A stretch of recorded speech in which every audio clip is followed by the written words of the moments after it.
हर महान कहानी की एक शुरुआत होती है ना?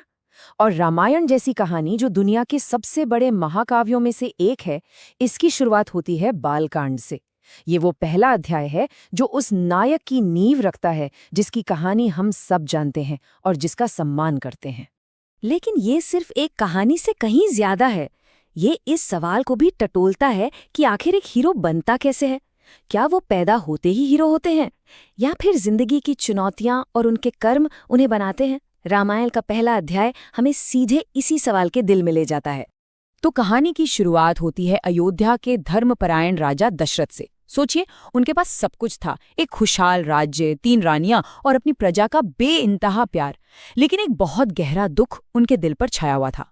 उनका कोई बेटा नहीं था, कोई नहीं जो उनके वंश को आगे बढ़ा सके। तो चलिए इसी पहले अध्याय यानी बालकांड में गोता लगाते हैं।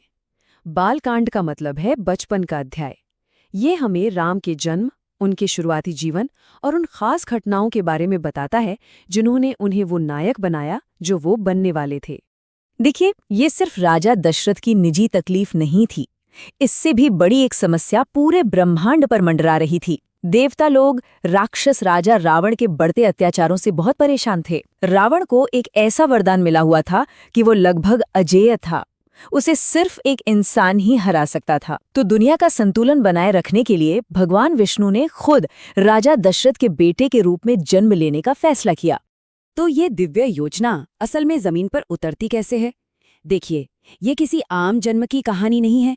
ये तो एक महाकाव्य के नायक के आने की कहानी है, जिसकी शुरुआत एक बहुत ही प्राचीन और शक्तिशाली अनुष्ठान से होती है।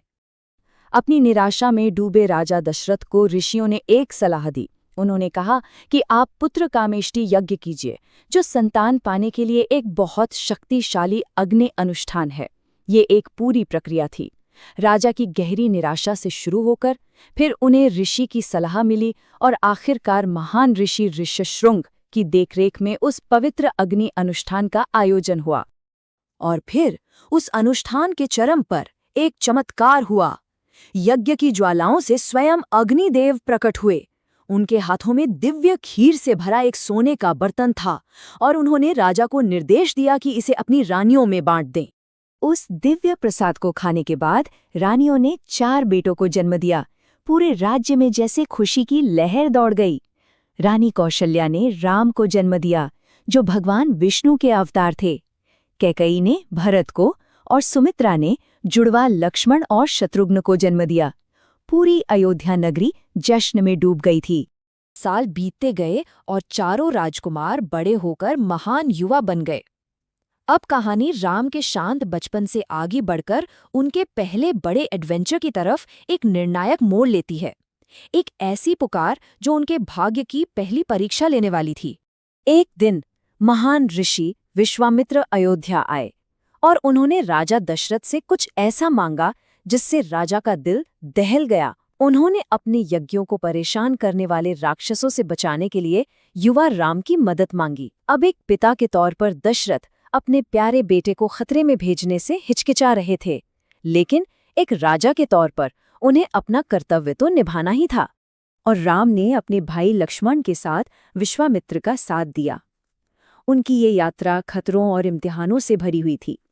राम ने न केवल भयानक राक्षसी ताड़का का वध किया और दिव्य अस्त्र हासिल किए, बल्कि उन्होंने मारीच और सुबाहु जैसे ताकतवर राक्षसों को भी हराया। इन जीतों के साथ उन्होंने धर्म के रक्षक के रूप में अपनी वीरता और अपनी दिव्य नियति को साबित कर दिया। अपनी पहली खोज को सफलतापूर्वक पूरा करने के बाद राम की यात्रा उन्हें एक अप्रत्याशित मोड़ पर ले आती है। एक ऐसा मोड़ जो उन्हें उनके भाग्य और उनकी जीवन संगिनी की ओर ले जाएगा। ये वो पल है जहाँ कर्तव्य का मिलन प्रेम से होता है। विश्वामित्र राम और लक्ष्मण को मिथिला के खूबसूरत राज्य में ले गए। वहां राजा जनक ने अपनी बेटी सीता के लिए एक बहुत बड़ा स्वयंवर रखा था। माहौल में एक अजीब सी उम्मीद और चुनौती की हवा थी, क्योंकि शर्त बहुत बड़ी थी। जो कोई भी भगवान शिव के शक्तिशाली दिव्य धनुष को उठाकर उस पर डोरी चढ़ाएगा, वही सीता का हाथ जीतेगा। दूर दूर से आए कई बड़े बड़े राजा और राजकुमार सब फेल हो गए। वो उस विशाल धनुष को हिला तक नहीं पाए। फिर शांत और संयमित राम आगे बढ़े और सबको हैरान करते हुए उन्होंने बड़ी आसानी से धनुष को उठा लिया और जैसे ही उन्होंने उस पर डोरी चढ़ाने की कोशिश की, उन्होंने उसे तोड़ दिया। ये उनकी दिव्य शक्ति का एक शानदार प्रदर्शन था। और बस उसी असाधारण पल में राम ने सीता का हाथ जीत लिया। उनका विवाह सिर्फ दो लोगों का मिलन नहीं था, ये धर्म और पवित्रता का एक दिव्य मिलन था। इसने इस महाकाव्य के सबसे अहम और प्यारे रिश्ते की नींव रखी। अच्छा, तो यहाँ तक हमने एक वीर राजकुमार की कहानी देखी है, लेकिन क्या हो अगर इस महाकाव्य कथा का एक और भी गहरा आध्यात्मिक मतलब हो? क्या हो अगर ये पात्र और घटनाएं सिर्फ कहानी नहीं बल्कि किसी और चीज का प्रतीक हों? कुछ ग्रंथ जैसे कि अध्यात्म रामायण इस पूरी कहानी को एक रूपक की तरह देखते हैं। उनका कहना है कि राम की यात्रा सिर्फ एक बाहरी एडवेंचर नहीं है, बल्कि ये हम सबके भीतर आत्मा की आंतरिक यात्रा का प्रतीक है, आत्मखोज और ज्ञान पाने की यात्रा। अध्यात्म शब्द का मतलब ही होता है स्वयं या आत्मा से संबंधित।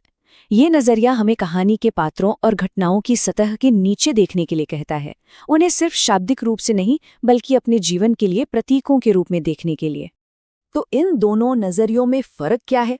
देखिए, वाल्मीकि रामायण में राम को एक आदर्श इंसान, धर्म का पालन करने वाले एक राजकुमार के रूप में दिखाया गया है, लेकिन अध्यात्म रामायण में उन्हें सर्वोच्च ब्रह्म यानी परम सत्य के रूप में देखा जाता है और उनकी कहानी एक आध्यात्मिक रूपक बन जाती है। इस नजरिए से राम का हर काम, चाहे वो राक्षसों से लड़ना हो या धनुष तोड़ना, एक गहरा आध्यात्मिक महत्व रखता है। कहानी एक दिव्य नक्शे की तरह बन जाती है जो हमें अपने जीवन की घटनाओं को आत्मा की शाश्वत यात्रा के प्रतीक के रूप में देखने के लिए मार्गदर्शन करती है। और ये हमें एक बहुत गहरे सवाल पर लाकर छोड़ देता है, नायक की यात्रा कहाँ खत्म होती है और हमारी अपनी कहाँ से शुरू होती है? अगर राम की कहानी हमारी अपनी आध्यात्मिक यात्रा का एक नक्शा है, तो ये हमें अपने अंदर धर्म, साहस और प्रेम को खोजने की चुनौती देती है, ठीक वैसे ही जैसे राम ने अपनी महाकाव्य यात्रा में किया था।